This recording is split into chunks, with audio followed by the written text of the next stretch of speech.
Ed McMahon's final words hung in the air. The studio fell silent. Not the polite silence of a captive audience waiting for the next joke. Not the manufactured pause before a commercial break.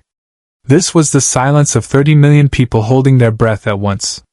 Johnny Carson sat behind his desk, fingers interlaced, staring at the man who had been by his side for 3 decades. The cameras kept rolling. No one had told them to stop. And then Johnny did something he had never done in 4,531 episodes. He broke protocol. He stood up. The band didn't play. Doc Severinsen's trumpet remained at his side. The audience didn't applaud. They sensed something was happening that transcended entertainment. This was no longer The Tonight Show.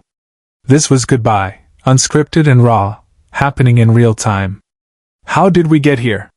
May 22, 1992. The final episode of The Tonight Show starring Johnny Carson. The most watched finale in television history was supposed to follow a script.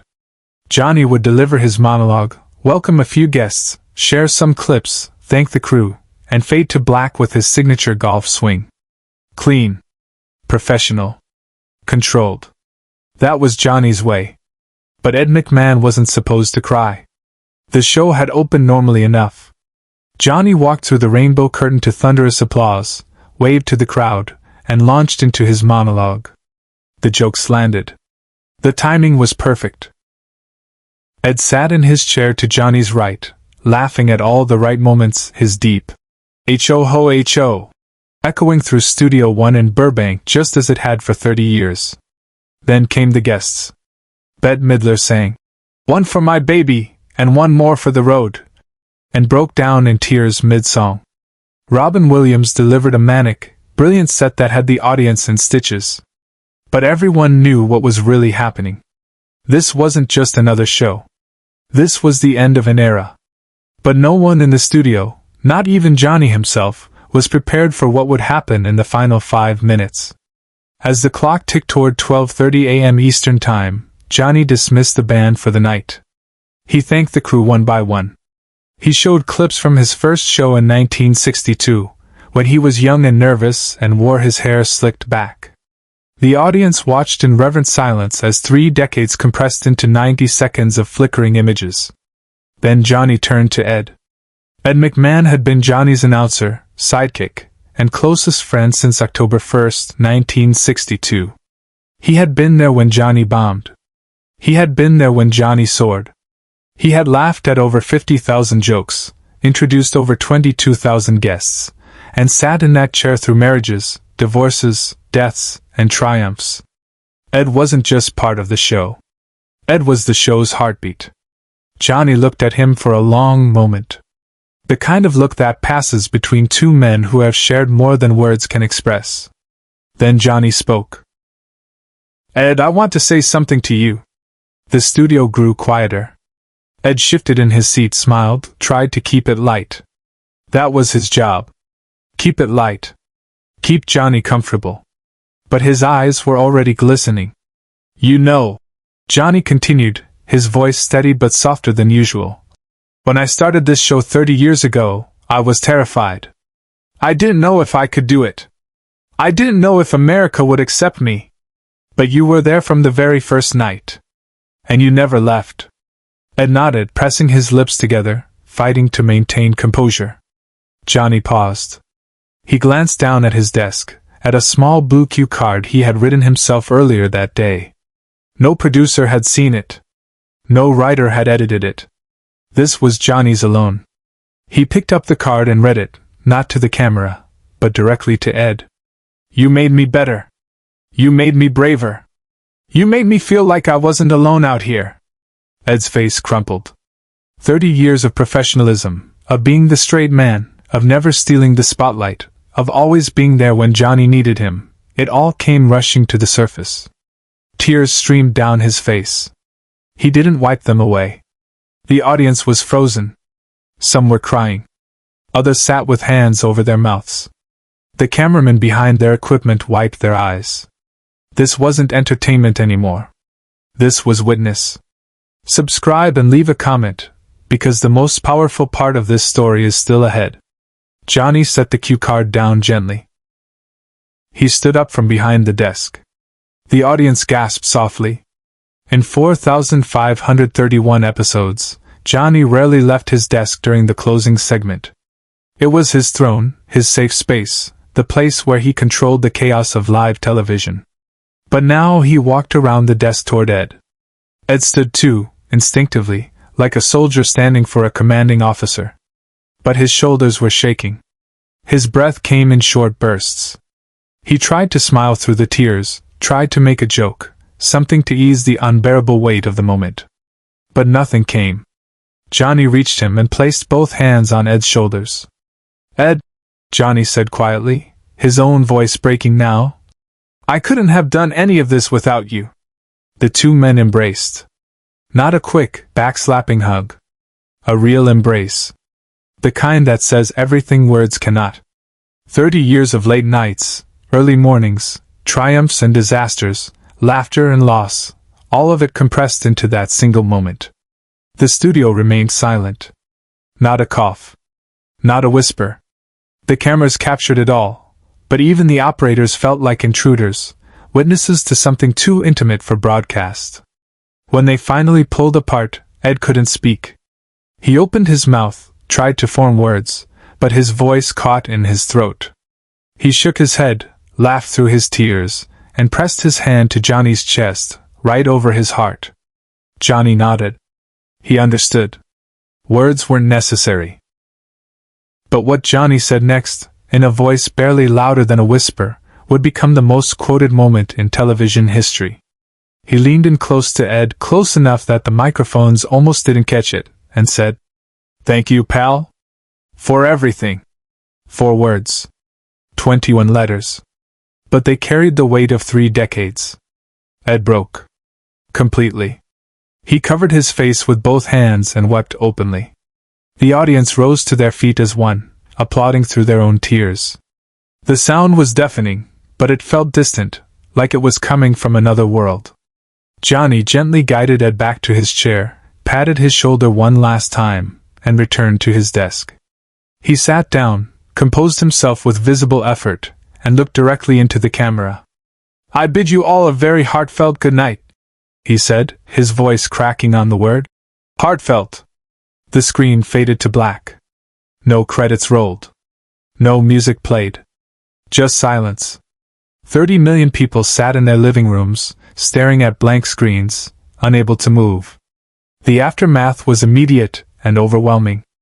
NBC's switchboard was flooded with calls. Newspapers ran front-page stories. The New York Times called it the most emotionally raw moment in television history.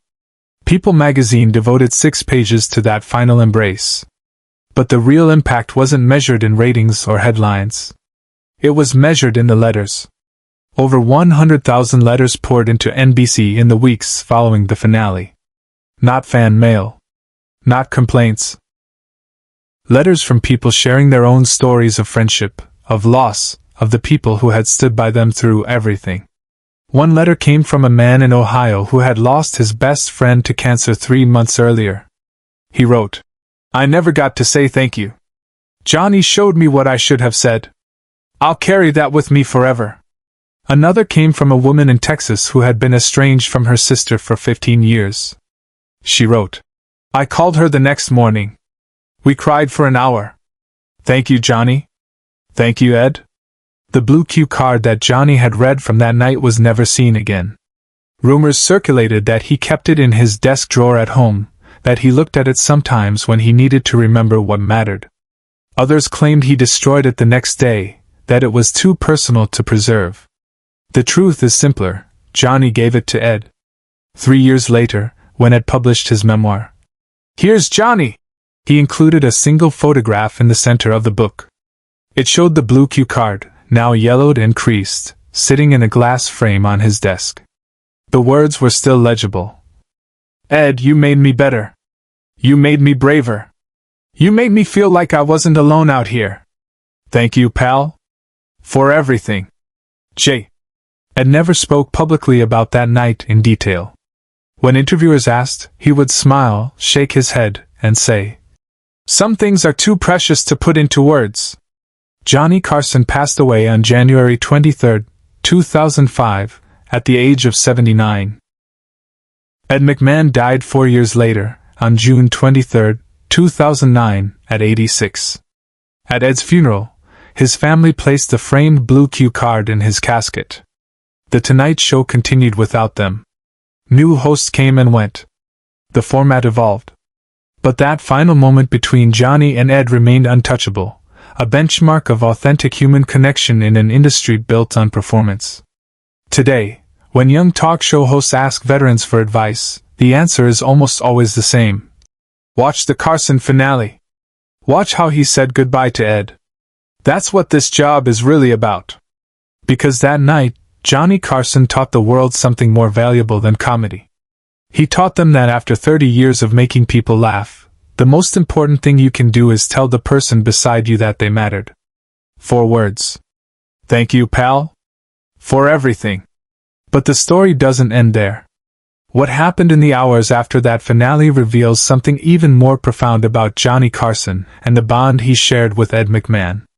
The moment the cameras stopped rolling, the studio erupted. Not in celebration, but in collective release.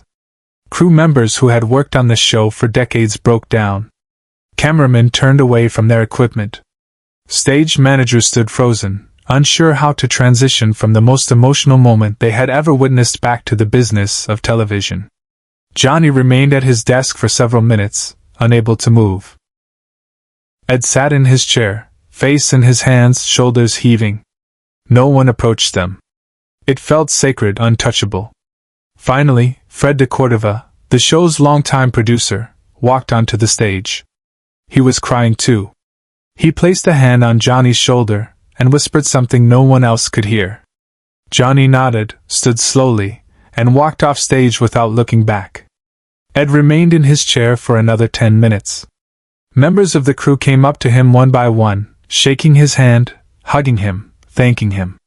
He couldn't form coherent sentences. He would just nod, squeeze their hands and mouth. Thank you? Later that night, after the studio had emptied and the lights had dimmed, Johnny and Ed met in Johnny's dressing room. No cameras. No audience.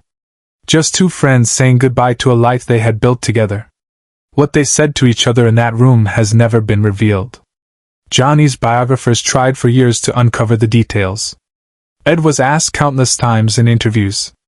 Both men smiled, shook their heads, and said simply, "That's between us." But those who were standing outside the dressing room that night, security guards, a few remaining crew members, remember hearing laughter. Real, genuine laughter. The kind that comes after tears, when 2 people who know each other completely can find joy even in goodbye. When Ed finally emerged from the dressing room an hour later, he was holding something small in his hand. The blue cue card. Johnny had given it to him with a simple instruction. Keep this. When you forget what we meant to each other, read it. The bond between Johnny Carson and Ed McMahon became a template for every talk show that followed. David Letterman and Paul Schaefer. Conan O'Brien and Andy Richter. Jimmy Fallon and The Roots. Every successful late-night show understands the formula. The host needs someone beside them who isn't just a sidekick, but a partner. Someone who laughs at the jokes, yes, but also someone who knows when silence is more powerful than words. In 2005, when Johnny Carson died, Ed McMahon was too grief-stricken to speak at the funeral. Instead, he sent a letter to be read aloud. It was short. Just 4 sentences. But everyone who heard it understood. Johnny made me a better man. He taught me what loyalty means. He showed me that laughter and love are not opposites, they are partners. Thank you, Johnny. For everything. The same words Johnny had spoken to him 13 years earlier.